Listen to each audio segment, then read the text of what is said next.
Híjole, doctor. Pues yo no entendí eso de pedir una tortilla, porque pues, en México ese lenguaje es algo que se presta a diversas interpretaciones. Pues a mí aquí me impresionó que Troilismo. en el centro, la moglia, en el centro de Arizona hay balazos a granel, es un nuevo matrimonio en su luna de miel. Así empezó la canción. Y así empezamos, doctor, algunas veces. Bueno, yo creo que algunos empiezan a balazos, la luna de miel, otros los empiezan pues con alguna intoxicación alimenticia, con vómito y diarrea, otras pues no a balazos, pero sí en el cohete. ¿Cómo es el cohete? Bueno, el novio se le ocurre iniciar la formación de una familia en estado de ebriedad. Él dice que porque tuvo que brindar en todas las mesas, había 400. Ya pueden imagínate las consecuencias. Ay, claro, brindando en cada mesa. Y una familia que empieza con un drama de esa naturaleza, a balazos o a cuetazos, bueno, pues difícilmente creemos se podrá organizar lo suficientemente bien o saludablemente como para que se constituya en una célula social. Ernesto, fíjate que yo creo que no es la primera vez que lo vivimos, pero quisiera retomarlo y comentarlo en este programa. Sobre todo por el tema de hoy, que es la familia. Yo creo que en más de una ocasión a ti te han dicho que la propuesta de este programa es digna de locos. Ah, caray. ¿Cómo se nos ocurre? ¿Qué tipo de familia quieren, Patricia? Me han dicho. Están completamente fuera de contexto. ¿Ustedes piensan que van a cambiar las cosas? Pues no. ¿Ustedes creen que las familias van a llevarse mejor porque les digan que no se unan en la enfermedad sino en la salud? Pues sí. Entonces hay una propuesta, Ernesto, que puede parecer de locos para muchos. ¿Cómo intentar ser una familia no estereotipada, no vinculada a la enfermedad? Nosotros proponemos la salud como alternativa, por lo menos un poco más sanos que como hasta ahora hemos estado. La familia idealizada, la familia de los cuentos de hadas, las familias de jugar a la los casita. curitas y de jugar a la casita, de momento no existen. La realidad, la cotidianidad nos ha enfrentado a una familia que muchas horas ocupa a los responsables de la salud de las emociones. Los psicólogos, los psiquiatras, los terapeutas, las clínicas. Los sociólogos dicen que algunos ministros de los cultos religiosos en boga, dicen que también algunos sectores del gobierno federal y del gobierno del Distrito Federal se preocupan por la familia. Bueno, antes había incluso instituciones para la familia. Todavía hay los restos, lo que queda de una que fue muy buena, muy buena, todavía le dicen DI. Y bueno, se pretendía lograr la integración de la familia, pues me imagino que porque suponían en el Estado mexicano y en el gobierno federal que la familia estaba desintegrada o a punto de desintegrarse. Sin embargo, todos estos pensamientos, todos estos programas de acción, todas estas teorías, estas ideas, nos hacen verdaderamente sentirnos empantanados en el concepto y en las ideas que se tienen de la familia. Pues son muchas.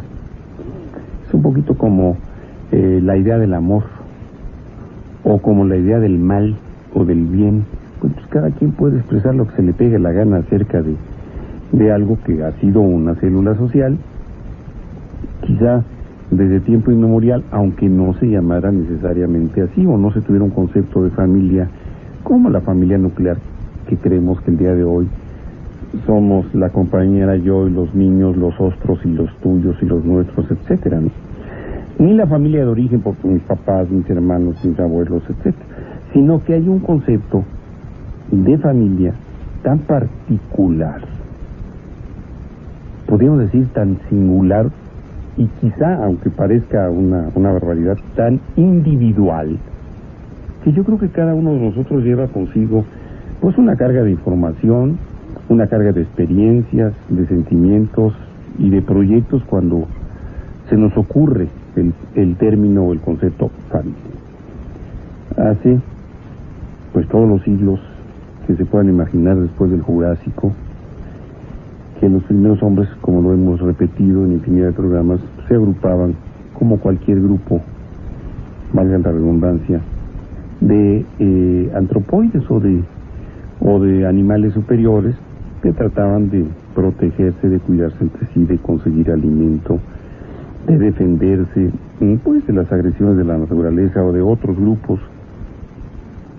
Y el clan, el grupo, sobre todo en el nomadismo, pues es la primera idea que el ser humano empezó, yo creo, a concebir y a necesitar, de la necesidad de convivir con otros que persiguieran un fin común, en lugar de vivir aislado, solitario y sujeto, como se puede deducir, pues a los embates de la naturaleza, del tiempo, de los enemigos, de otros animales, etc. Entonces, en la mente de aquel hombre primitivo tiene que haber surgido esa idea por instinto. Y esa idea, convertida en instinto y en acción, se llamó sentimiento gregario, instinto gregario, agrupar. Bueno, pues la familia principalmente es el centro de la comunidad, ¿no? Es el núcleo, la célula de la comunidad, entonces siempre debemos de tener un pensamiento más tradicional, pienso yo, hacia todo lo que es el núcleo familiar, y no como ahora que está cada vez más explayándose hacia otros lados de más libertinaje. Bueno, yo creo que es la parte más importante de la sociedad. De hecho, la sociedad mexicana se reconoce precisamente por esto, ¿no? Es la célula que crea todo o que conlleva todo lo demás. Es básico. Yo creo que es todo, ¿no? Es la unidad, es la moral. O sea, sin familia no hay unión, ¿no? Es lo que yo le doy como valor. Es esencial en este tiempo, sobre todo. Es el principal valor que debe obtener cualquier ser humano, ¿no? Es lo primordial, lo más importante en la vida, formar una familia. El valor máximo, ¿no? Es la integración de la familia, ¿sí? Para mí cuando ya tiene una responsabilidad, y ya eso puede ser para mí lo máximo, la familia. Pues es un valor muy grande porque es muy importante la familia, porque por medio de ella encontramos un apoyo, encontramos a los mejores amigos, que pensamos que eres en la calle, pero no, ellos son los mejores amigos. Y la familia es el círculo más importante de la sociedad, de todo el mundo se podría decir. Y ya. Pues la familia es el núcleo de la sociedad, entonces la familia tiene que prevalecer siempre, tiene que estar lo más importante, unida. La familia es el Estado, la familia es todo lo que compone una ciudad. ¿Por qué? Porque son los hijos, es la esposa, es los valores que se le inculcan a la familia, son los valores que van a trascender en el futuro de los hijos, obviamente. Bueno, Ernesto, algunas ideas sobre la familia. Sí, ¿Qué querrías comentar? Bastante claras. Ajá. Me gusta que algunos hayan señalado célula de la sociedad. Porque un tejido, no sé, para todos aquellos que estudiaron biología, que tuvieron la oportunidad de ver en un microscopio un tejido de una planta, de un animal, de un ser humano, pues se nos enseñó que un tejido estaba compuesto por muchas células y que dependiendo del tipo de células era la función de ese tejido. Ustedes recordarán, quienes estuvieron viendo en el microscopio allí en la secundaria, en la vocacional o en la preparatoria, que cuando las células correspondían a un tejido de una mucosa como la mucosa del aparato respiratorio, pues las celulitas de la superficie tenían unos pelitos que llamaban cilios y nos explicaban que se movían para expulsar los cuerpos extraños, y que había otras celulitas que producían moco, y eso lo indicaba. Sí, cada célula del tejido de una mucosa como la mucosa del aparato respiratorio o cada célula de la piel cumplía con unas funciones, y el todo de la función el resultado de las funciones del todo, de todas esas células, pues era realmente la vida o la armonía de esa vida con la naturaleza. Todos saben ustedes que sin la piel, y esto sucede con los quemados, pues se pierde calor, se pierden electrolitos, se pierden líquidos y la persona puede fallecer por carecer de ese tejido formado por células que se llama piel. Si un grupo de células de un tejido que se llama miocardio en el corazón, es el músculo del corazón, si un grupo de células se queda sin sangre, sin oxigenación por un infarto es un tapón, se tapa una arteria y ya no llega sangre, ese infarto puede costar una falla cardíaca tan severa que puede producir la muerte. Es decir, las células tienen que estar funcionando para que el tejido cumpla esa función y el tejido tiene que funcionar para que el órgano también cumpla esa función y los órganos tienen que funcionar para que ese organismo también funcione. Entonces, célula social está bien, aunque en muchas ocasiones, hace años, se decía es la base de la sociedad. Lo cual era muy cuestionable, puesto que la organización de la familia no dependía en su base de lo que iba a hacer esa propia familia, se voy a explicar, y después lo que hacía esa familia no era la base para nada de lo que hacía la sociedad. Vamos a imaginarnos, ustedes y yo, una familia típica del proletariado, de estos pues casi 70 millones de mexicanos pobres, pero específicamente una familia en el área metropolitana, que estará compuesto por un señor que puede vivir en Ciudad Neza y que se tiene que trasladar a trabajar como albañil muy cerca de aquí, muy cerca de Polanco, a Las Lomas o a Bosques. Y ese señor tiene que transcurrir 2 horas en el metro, en una combi, etcétera, para llegar a su trabajo. Trabaja 8, 9, 10 horas, medio come y toma sus chescos a una relativa hora en el trabajo y regresa después de 2 horas y media de jornada de regreso, muerto de cansancio, a encontrarse en una casa donde existe una mujer que tuvo 8 hijos y que lava ajeno y a veces tiene que trabajar de doméstica de entrada por sacada en algún lugar.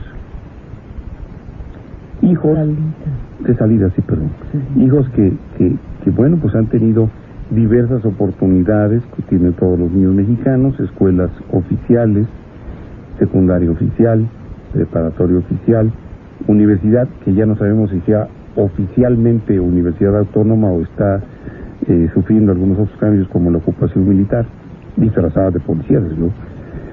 Y esa podría ser una familia prototipo. ¿Ustedes creen que una familia así es la base de la sociedad?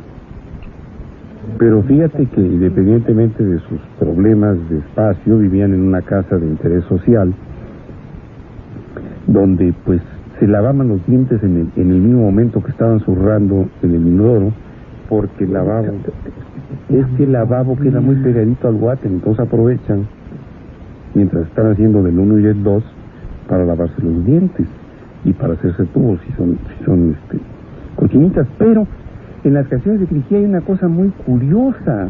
Aparece nada más un abuelito de Criquiel, el coronel Soler, cuya tumba está allá en el Panteón Juan de la Luz Enríquez en Orizaba. La tengo retratada, ¿eh? Y aparecen siempre las mamás o las abuelitas. La mamá la patita es mamá de los patitos, pero el pato misógino, gruñón y todo. Misópata sería, ¿no? ¿Misópato? Misópato sería, misópato, sí. Bueno, pues quién sabe dónde anda el papá de los cochinitos, tampoco, a menos que ya lo hubieran hecho jamón. El teléfono, la del telefonito también vivía sola. Sí, no, los papás están ausentes. Mira, hay incluso otro ejemplo de la familia mexicana para que vean que no puede ser la base de la sociedad. Hay la familia de un señor que ahorita no vive con su familia porque está en Almoloyita. Lo pasaron de Almoloya para Almoloyita. Pero fíjense, tuvo 3 matrimonios. Anduvo con una bola de viejas, incluso una María que era sevillana, que se retrató posando pero con él. Ese no es el prototipo de la familia. Por eso te digo, entonces, cuando dicen que la familia es la base, esa familia, como la del albañil de Ciudad Neza, no es la base de la sociedad. Sin Hay comparación. muchas células Sin comparación. sin comparación sociales que, bueno, constituyen una familia con sus peculiaridades de organización, de conducción, de funcionalidad, pues que no puede ser la base, son una célula de un tejido. A lo mejor el tejido social de Neza es diferente al tejido social del Paseo de la Reforma, donde vivía este celebérrimo, hoy día de hoy, indiciado, ¿verdad? Vamos a centrarnos el día de hoy. ¿A qué atribuyes tú como especialista en estos temas? ¿A qué atribuyes esta crisis? ¿Qué da origen y hacia dónde vamos? Hasta donde ha sido posible encontrar información, sobre todo sociológica, lo que se esperaba que fuera la familia tradicional en el mundo occidental, no en el mundo oriental, donde sigue conformándose de una manera ancestral. Las familias se unían como en el clan con el objetivo de tener una mayor productividad, es decir, producir ingresos o producir lo que se llaman ahora insumos para que fueran consumidos por los miembros de la familia. La familia típica rural, por ejemplo, en el siglo XIX en México, años antes de la mal llamada Revolución Mexicana, bueno, o buen llamada, pero pues era típicamente una población rural.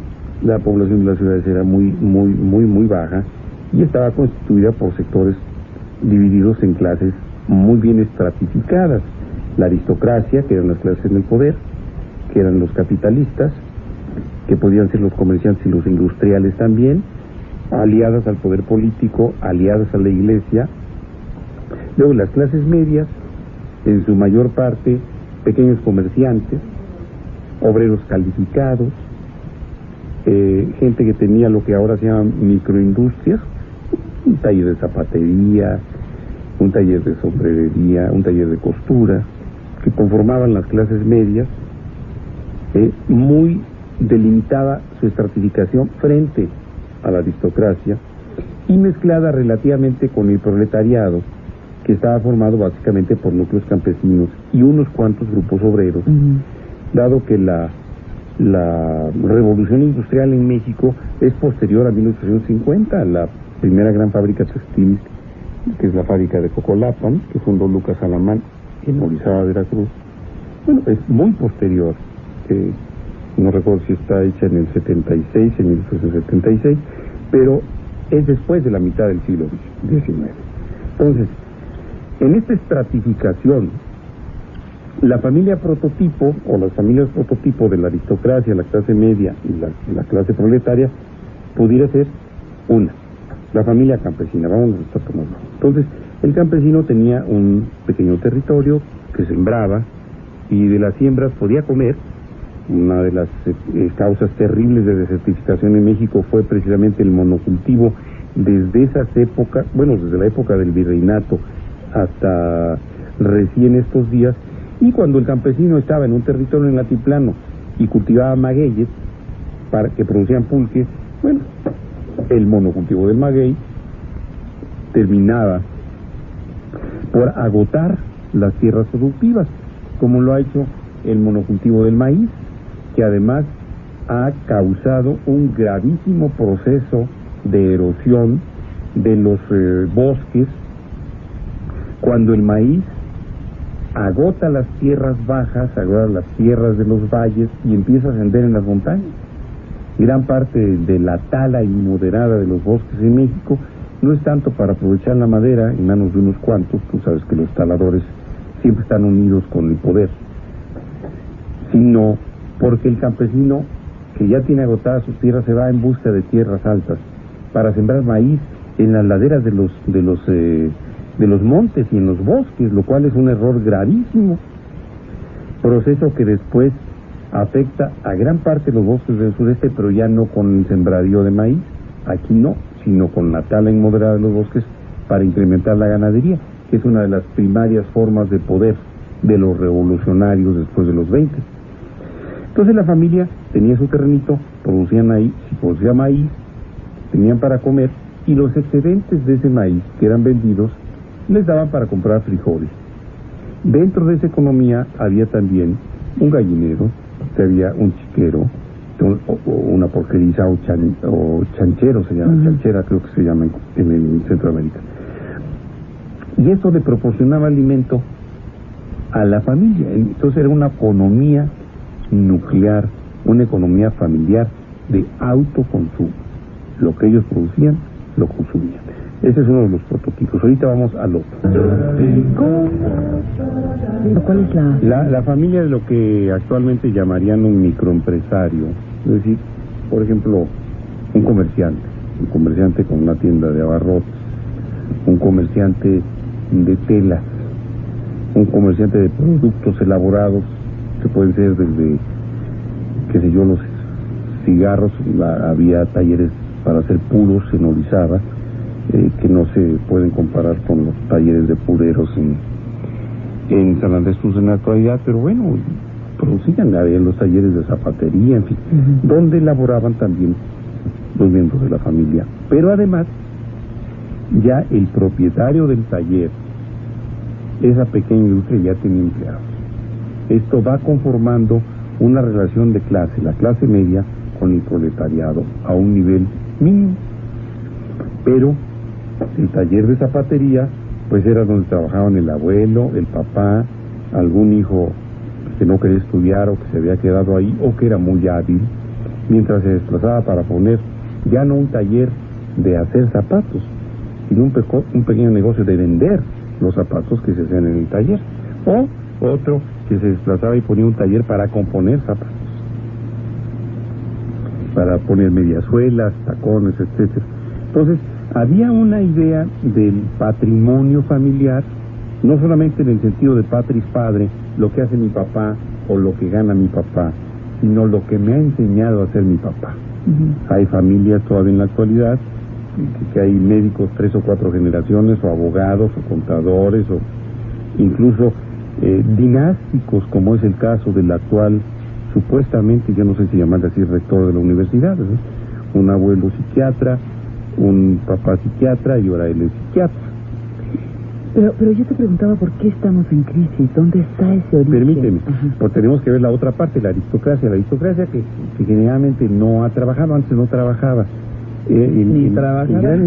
Bueno, ahora dicen que sí, no se vaya a molestar Carlitos Slim, que es una gente muy trabajadora desde muy joven, y sí trabaja, los que lo conocen y los que lo conocemos sabemos que sí trabaja. Pero hay otros que detentaron, como en las aristocracias tradicionales, pues los recursos del abuelo o del padre, y lo administran a su real saber entender, algunos jugando a cartas, otros yendo a los hipódromos, en fin, de 1000 maneras. A ver, nada más permíteme, que ¿puedes apagar al aire? Porque no, pues yo no sé cómo se apaga esa cosa tan sofisticada. Vamos a la música. Pero bueno, a ver, este grupo ha permanecido casi idéntico, excepto por una situación.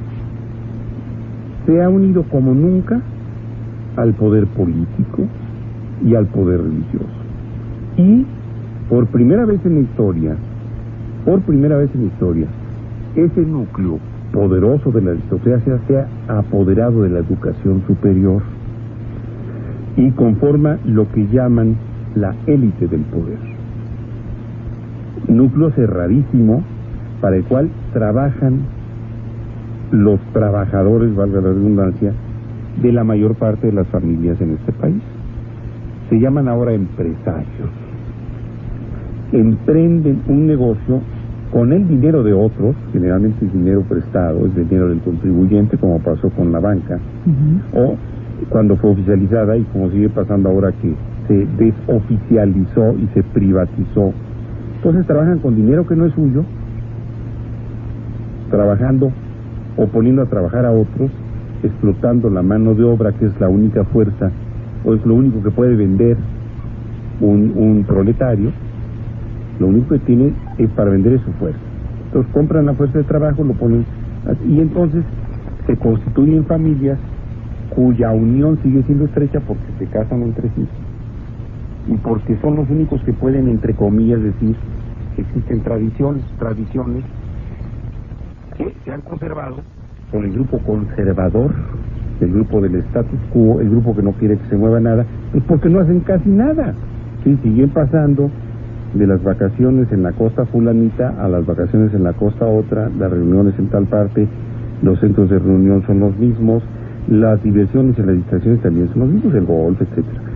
Hay núcleos, hay verdaderos guetos del poder de las élites, donde se puede dar una cierta prolongación de la familia conservadora del siglo XIX. Y ahorita vamos a ver cuándo se rompe este esquema.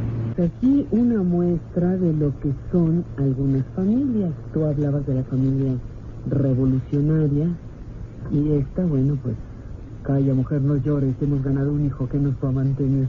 Pero fíjate qué cosa más curiosa para los que dicen, no, están hablando los comunistas, los periodistas, los de la oposición. No, fíjese que la familia revolucionaria no se inicia con el casamiento del zapatista con la niña rica. ¿Saben de quién lo copiaron en este proceso de cambio de la familia mexicana? Pues de Porfis. No me digas. Porfis. Hasta acá está. El naco. Ajá. Porfis. El mestizo. Porfis, el héroe de Tustepec. El morenazo.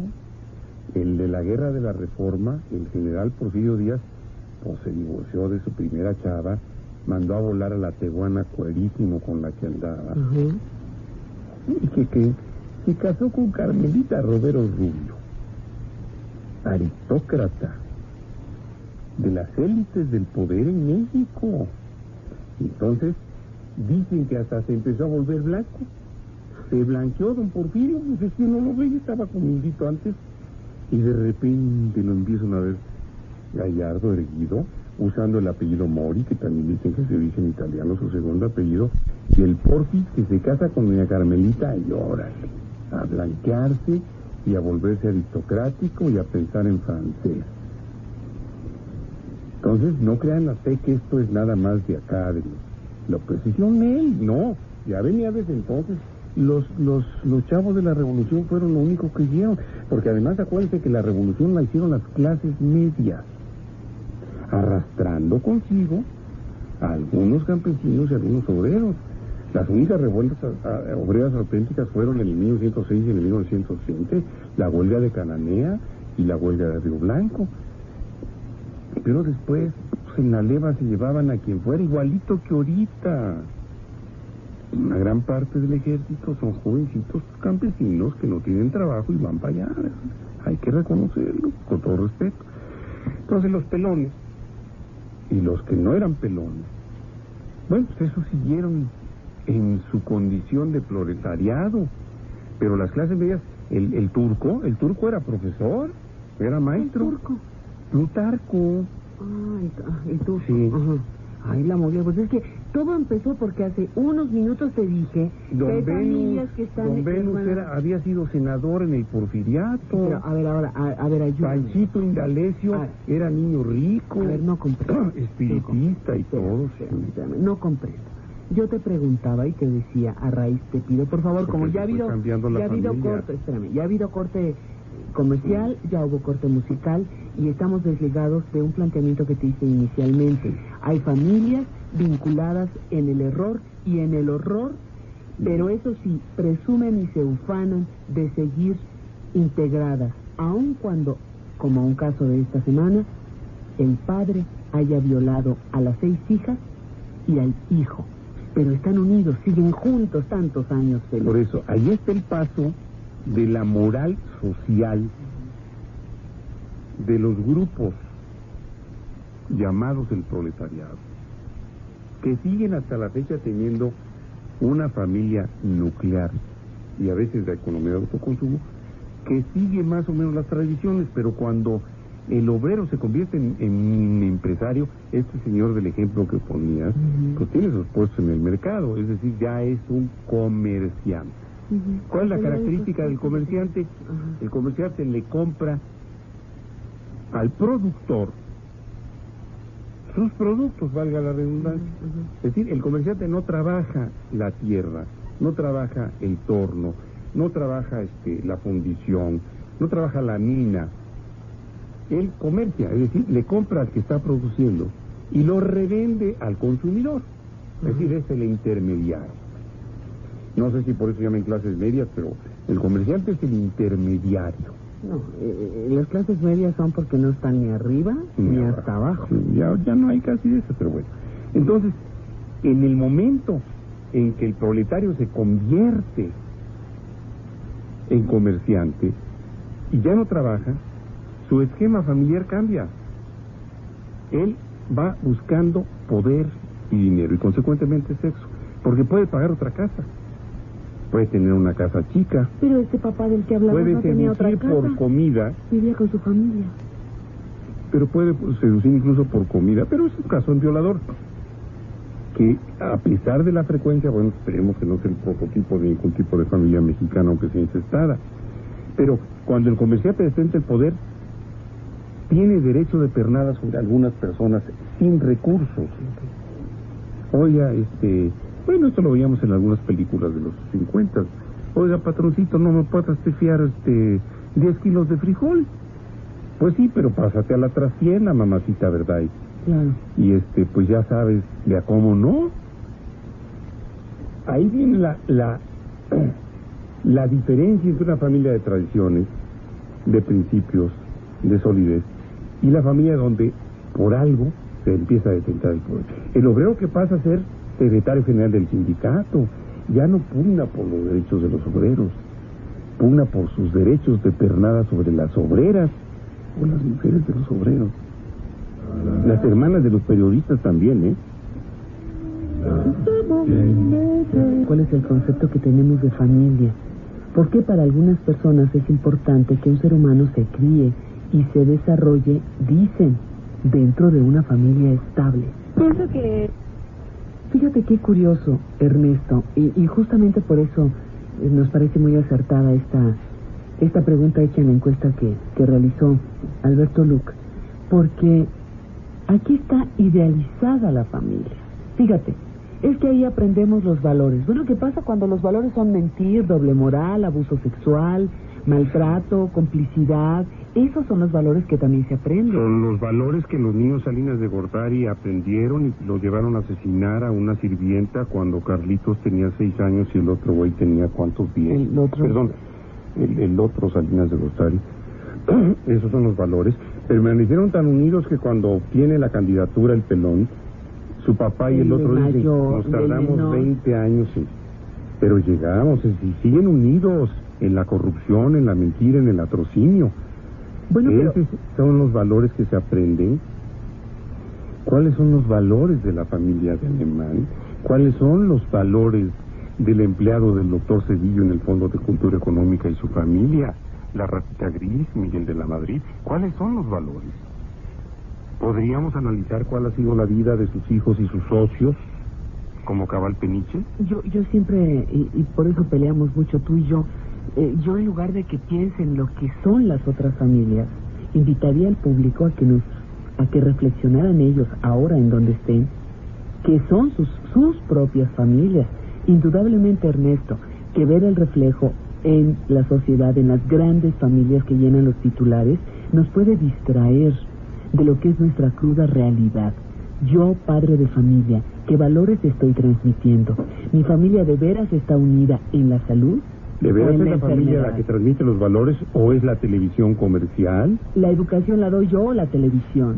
¿La nana o quién lo da? ¿La verdad es lo que grita Javier Alatorre o la verdad es la realidad? Oye, doctor, conozco, sé quiénes son mis hijos. ¿Cuánto hace que no me he dado cuenta lo que necesita mi esposa? ¿Cuánto hace que no le pregunto a mi esposo cómo se siente? Cáete con la lana y se acabó. Esas son las familias. El último señor decía, pues es que hay que enseñarles a ser obedientes, que sean solícitos y muy respetuosos con sus padres. Ser padres no nos hace infalibles, no nos hace perfectos. Yo creo que ese es el cuestionamiento que tendríamos que hacer. ¿A qué le llamarían ser respetuosos con sus padres? Respetar ganan el respeto se a los gana, padres, el cariño se gana. son dignos de ese respeto. Son muchas cosas que se tienen que cuestionar, sobre todo en la familia de la clase media, que es la que piensa así. Y por eso, en la evolución de esta disfunción y de esta anomia familiar, las clases medias son muy importantes porque introyectaron valores que han puesto en ejercicio sin reflexionar si eran los adecuados para su momento y circunstancia. ¿Qué pasa? Yo me acuerdo que hace muchos años, con el debido respeto lo digo, yo traté de hacer un artículo sobre las clases sociales en satélite. ¿Qué pasa cuando un joven que había llegado a un puesto ejecutivo en una pequeña empresa, para convivir con otros, los ejecutivos senior, tenía que usar sus pantalones de terlenca, sus sacos de no sé qué, La terlenca, ¿te tener acuerdas? coche, vivir en una casa propia e ir a un club, pero además después jugar tenis? Y además después de jugar tenis, sus hijos tenían que estar en un club de tenis e ir a una escuela de los legionarios de Cristo, porque si no, no se integraban al esquema familiar que exigía la empresa. Hay empresas muy importantes transnacionales que le exigen a sus empleados incluso un determinado corte de pelo, de manera de vestir e incluso tener una religión y estar casados. Porque si no, no Formalmente, entras formalmente. en una empresa. Ajá, por eso digo, casados formalmente. Entonces, cuando la familia se va necesitando acomodar en las clases medias a las demandas de otros que no tienen que ver con la idiosincrasia y los patrones culturales y los valores tradicionales de una nación, pues las cosas empiezan a cambiar necesariamente en la familia. Imagínate, para todos aquellos padres que nos sentimos orgullosísimos de que nuestros hijos, como es mi caso personal, estudiaran en la UNAM, mis dos hijos profesionistas son egresados de la UNAM. Yo soy egresada de la UNAM. Yo soy querida. egresado del Politécnico, y empezar a notar que a mi alrededor, incluyendo mis hermanos, pugnaban porque sus hijos estudiaran en el TEC de Monterrey, a costa de un sacrificio brutal que menospreciaba las demandas y las necesidades primarias de la familia, con tal de que el muchacho estudiara en inglés y en un TEC. Y para mí eso fue sorprendente, porque a mí me formaron con otras ideas, eran las ideas de la revolución, decían, eran las ideas del México de los 40 y de los 50. ¿Y qué pasa hoy, Ernesto, con todo eso? Entonces, cuando los politécnicos y los universitarios, estaba yo viendo las cifras Enemigos de la acérrimos, investigación, por lo menos en el campo el del fútbol. 43% de los aciertos técnicos de este país son investigadores de la De UNAM. la UNAM, de acuerdo, sí. Cuando Las los más importantes. están estudiando para ser empresarios, es decir, para trabajar para ganar dinero a costa del trabajo de otros, que esas son las universidades confesionales en su conjunto. Bueno, entonces yo me asustaba. Oye, le decía a mi hermana, pero ¿cómo que la vas a mandar al tecnológico? No la mueles, ¿cuánto te va a costar eso? No me importa, pero prefiero que tengan una buena preparación. Oye, si tú estudiaste en una escuela como yo, ¿de dónde sacas esta idiota? Ahora, regresando también a la canción, fíjate la segunda parte de la canción de Rubén Blades que comentábamos. Pero la que pasó hace como 4 canciones. Sí, bueno, decía, sí. el corazón se hace trinchera, su lema es sálvese quien pueda. Y así la cara del amigo se funde con la del enemigo. Los medios de información aumentan la confusión y la verdad es mentira y viceversa. Nuestra desilusión crea desesperación y el ciclo se repite con más fuerza, y perdida entre la cacofonía se ahoga la voluntad de un pueblo entero, y entre el insulto y el Ave María no distingo entre preso y carcelero adentro de la hipocresía. Y el tercer párrafo que dice, ya no hay izquierdas ni derechas, solo hay excusas y pretextos. Una retórica maltrecha para un planeta de ambidiestros. No hay unión familiar, ni justicia social, ni solidaridad con el vecino. De ahí es que surge el mal y el abuso oficial. Perdón, de ahí que es que surge el mal y el abuso oficial termina por cerrarnos el camino. Y todo el mundo insiste que no entiende, porque los sueños de hoy se vuelven mierda. Y hablamos del pasado en el presente, dejando que el futuro se nos pierda, viviendo entre la hipocresía. Esto dice Rubén Blades, pero ¿Qué sucede cuando estas clases medias sufren los embates de la globalización, del neoliberalismo, del neocolonialismo cultural, de una serie de tradiciones y ambiciones y expectativas de muchas de las familias de las clases medias? Yo quiero que mi hijo sea profesional para servir la patria al servicio de la... Oye, pero la ahora... técnica al servicio de la patria, dice el lema del Politécnico. Por mi raza hablará el espíritu, dice la UNAM. No, estás loco. Tú tienes que tener la mayor posibilidad de tener recursos económicos. ¿Cómo que la técnica al servicio de la patria? ¿Cuál patria? A mí, si yo me sacrifiqué por ti, tú estudia allá en el extranjero y vuélvete maestro o doctor en economía y ven a México a hacerte rico, a tener el poder, pugna por tener el poder. Alíate a los poderosos, alíate a la iglesia. Te tienes que hacer amigo de Marcial Maciel, si no, ¿cómo la vas a hacer? No juegues. Entonces, ahí está el empuje, ya no por la idea de superación académica que se tuvo en tu generación y en la mía, y quizá en otras, ¿no? No seas bruto, pues ¿cómo que te vas a quedar ahí? ¿Cómo que servicio social? Estás güey, hombre, si te dimos una carrera es para que te tengas dinero. Además, ¿quién nos va a mantener si ya te mantuvimos? Si nosotros tenemos carrera, porque de viejos, pues, ¿qué va a hacer de nosotros? No, a ver cómo haces, pero tú, mira un cochecito, pues, ¿cómo vas a andar así? ¿Y quién no te das cuenta, tu cuñado, el carro que tiene y tú cómo vas a andar en ese bocho? No, para eso no estudiaste para mediocre. ¿Cómo que pues estudiaste para México? No, estás equivocado, estudiaste para tener poder y dinero.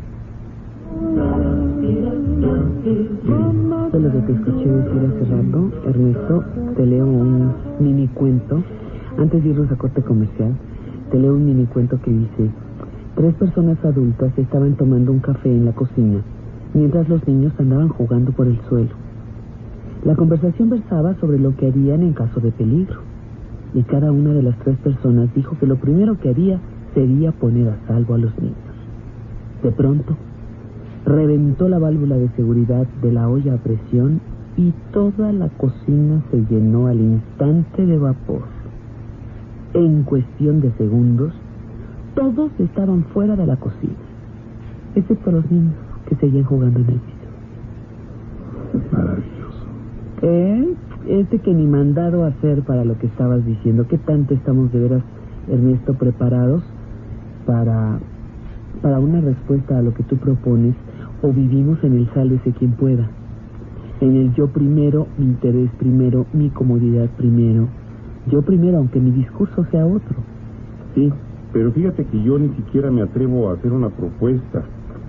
Yo trato de examinar a la luz de las ciencias del comportamiento, de la sociología y de la historia reciente, pues lo que ha pasado con la familia, de lo que ha pasado, por qué en la consulta privada y por qué en nuestros programas de radio surge siempre este cuestionamiento: ¿qué es la familia? ¿Para dónde va? ¿Cómo se forma? ¿Cuál es el concepto? ¿Cómo se puede definir? ¿Cómo está organizada?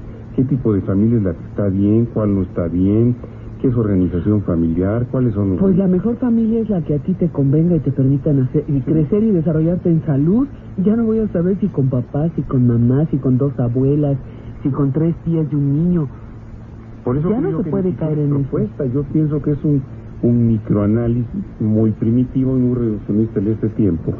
Pero ante la pregunta de la familia, y nos falta por último, yo creo, tratar de ver la familia en el poder, la familia aristócrata, las élites, que no creo ustedes ahora que son las familias bien, no. Fíjate que yo, a ver, ¿cómo le hacemos? ¿Cómo le hacemos, Ernesto? Porque yo quiero que hables de esa familia chiquita, de esa familia pequeñita, y no por el eslogan de la familia pequeña vive mejor, no por eso, sino esas nuevas familias que han surgido. La madre soltera justamente por la crisis de la pareja. La abuela con familia, 2 nietos que se le quedaron, el padre soltero o el padre viudo o divorciado que se acompaña de los 2 hijos, la madre prolífica, viuda o divorciada, que es cabeza de familia, ¿sí? Tantas y tantas y tantas. A ver, de esas que ustedes conocen, de esas que son la realidad. Pues sí, por no la supuesto. fantasía. Sí, De esas ni que el poder viven, tampoco. no juegan a Porque vivir o juegan a la fantasía. ojalá, doctor, ojalá las del poder fueran el ejemplo y el prototipo. Esos son una élite. Nosotros, los mortales, siempre te pregunto, ¿qué hacemos? Ahorita No, nos nada falta más todavía un no rato. sé qué pasa. No te ahogues, por favor. Dice aquí esta pregunta, ¿qué ingredientes afectivos o actitudes propone usted para que dentro de la familia los miembros de ella convivan de una forma sana y armónica? ¡Ay, qué preguntota, doctor! Eso. Pues una familia debe de ser unida y los ingredientes emocionales es el afecto, simplemente.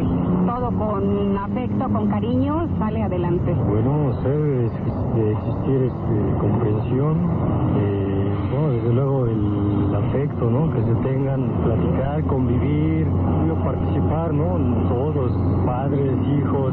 Pues primero querer serlo, ¿no? Querer ser una familia y pues ya teniéndolo, pues la comunicación, básicamente, bueno, yo pienso que básicamente es eso, ¿no? La comunicación y el cariño que se tenga cada uno. Pues yo creo que debe haber mayor entendimiento, comunicación sobre todo, el platicarse los problemas de cada quien y tratar de resolverlos en común, ¿no? Bueno, yo propongo de que todos los jefes de familia tengan un salario que les permita a las madres dedicarse a sus hijos y tener espacios para poder convivir toda la familia. Pues primero que nada la comunicación, estaría entre todos, que padres e hijos siempre estén hablando para que los problemas que tengan los hijos sean compartidos con los padres y los padres puedan entender más fácilmente. Platicar con los hijos de todos los problemas, así sea el mínimo problema o alguna duda, confesarse entre todos. Vivir mejor, tener más comunicaciones con la familia, tener algo bueno que adelantemos todo. Pues yo creo que antes que nada la comunicación, ¿no? Creo que la comunicación es básica, aparte de convivir en una armonía, que cada uno participe y que cada uno esté integrado por el amor. Bueno, yo pienso que deberían de aceptarse, o sea, los integrantes de la familia deberían de aceptarse tal y como son y no tomar las cosas tan a pecho, sino saber que son de su familia y todo y que se lleven mejor entre ellos, o sea, que convivan más en las fiestas, en todas las cosas, que convivan y se entiendan más como familiares, o sea, que no los quieran hacer a su forma de ser para que convivan en armonía. Convivir y comunicar, ¿qué es eso, doctor? Todo dice que hay que convivir, todo dice que hay que comunicar. Sí. ¿Qué es eso? Esta es la idea light, la idea superficial de lo que se puede hacer para mejorar las condiciones actuales de la anomia familiar, es decir, de la falta de normas para regir el comportamiento de un grupo llamado familia. Y esa es una de las grandes desgracias del homus videns que decíamos el otro día, ¿verdad? El hombre que se rige por lo que ve en la tele o en los anuncios. La familia unida vive mejor y no a las drogas. Y todas esas patrañas que como eslogancillo sirven para tapar con hipocresía y con doble moral lo que está sucediendo realmente dentro de la familia, por ejemplo, azteca. Esto vino a las drogas cuando tienen ahí a los narcos y son cómplices de Raúl Salinas y con todas sus ligas, ¿no? Entonces, el homo videns cree que la vida, la conducta, la familia o la pareja se debe normar por esas ideas, ni siquiera de telenovela, sino de eslogancillo, como para poner en venta, ¿no? Los mexicanos al poder, o no sé, cualquier cosa que crean. Entonces, esto es lo asombrosamente preocupante de la idea que se tiene de cómo mejorar la familia. Frases, palabras, rollos, choros, la comunicación y la integración. ¿Qué es eso? ¿Qué es eso para estos jóvenes? ¿Qué es eso para estos mexicanos? ¿Cuál comunicación? La que tienen con su aparato televisor que los hace callarse la boca ante todo lo que les imponen, la que tienen frente al discurso presidencial o del candidato oficial para no poder opinar nada. La comunicación es la mudez, el sometimiento a los eslogans de una propaganda política. ¿Qué cosa es realmente la comunicación? ¿Es hablar? ¿Es escuchar? ¿Es interactuar? Hay muchas cosas que se dicen por decir. Es que hay falta de comunicación. ¿Cuál? ¿Dónde está y cómo?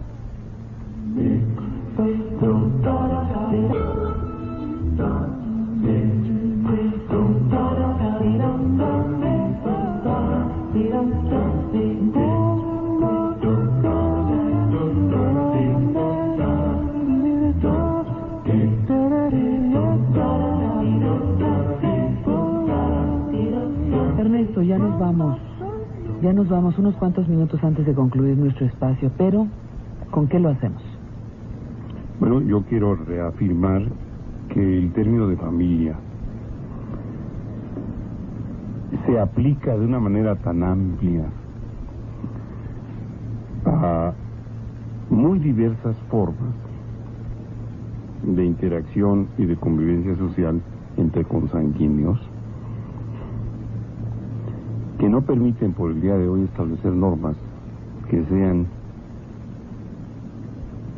como el código que debiese regir en principio el comportamiento familiar.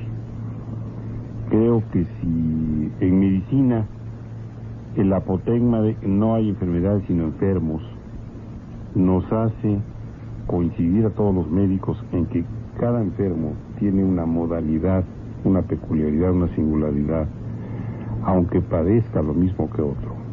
Pongo un ejemplo: el diabético puede manifestar una serie de síntomas que pueden ser distintos a los de otro diabético, distintos a los de un tercero o de un cuarto diabético. Un resfriado común puede dar síntomas diversos en distintos individuos. Así, el hablar de familia debe ser aplicado de una manera singular. No podría yo decir en este sentido personalizado, pero sí, una familia es un grupo con peculiaridades y singularidades que no se parecen a las de otro. Mi familia de origen, la mía como la de usted, mis padres, mis abuelos, mis tías, mis tíos, mis hermanos, tuvo características que no tiene el día de hoy mi familia nuclear, es decir, la familia con la que yo formo un núcleo el día de hoy. Las familias de mis hermanos, con la misma familia de origen la misma han sido educación, organizadas e integradas de otra manera, con sus singularidades y peculiaridades. Las de mis conocidos, las de mis pacientes, las de mis amigos también. Y eso le sucede a usted que nos esté escuchando. Entonces, no podemos hablar de la familia. Vamos a hablar de las familias y su manera de organizarse. Aunque habrá que tratar de encontrar dentro de esa definición algunas características que sí le son comunes, mejor dicho, a todas las familias. En las familias hay un número de miembros X que se van a organizar de acuerdo con alguna jerarquía que se llama, en el sentido sociológico, no psiquiátrico, autoridad. En una familia la autoridad puede ser el papá, en otra familia la autoridad es la mamá, en otras familias la autoridad se comparte entre el papá y la mamá, en otras la autoridad es el abuelo o es la abuela, en otras el niño, al niño se le confiere autoridad y poder, y la familia gira en torno a las decisiones, a las necesidades, a los caprichos o a las conductas de un niño. Oye, vamos a ir este fin de semana a tal parte, no porque, pues cómo llevamos al niño, no tengo con quién dejarlo. O, oye, tenemos que ir no puedo porque el niño tiene que ir a su clase de natación, o tiene que ir al súper, etc. Vamos delegando funciones. Entonces, hay que ver primero autoridad, luego principios y normas que por costumbre o tradición han regido la familia de origen y tratar de ver si son aplicadas o no, o si son además desechables por la familia nuclear actual. Y cuáles son los límites en los que deben interactuar los grupos llamados familias. Quizá este es el término más difícil de entender, porque los límites no se imponen, los límites son necesarios para definir territorios de acción, de responsabilidad, de obligación o de deberes. Y desde luego también para fijar los límites entre el derecho de uno en relación a los derechos de los demás. Este quizá debería ser el modelo teórico a seguir cuando nos atrevemos a hablar de la familia. Yo quitaría el singular y diría las familias. Y además agregaría las familias en el México del año 2000 o las familias en el área metropolitana del Valle de México en el año 2000. Hablar de otra forma sería generalizar equivocadamente.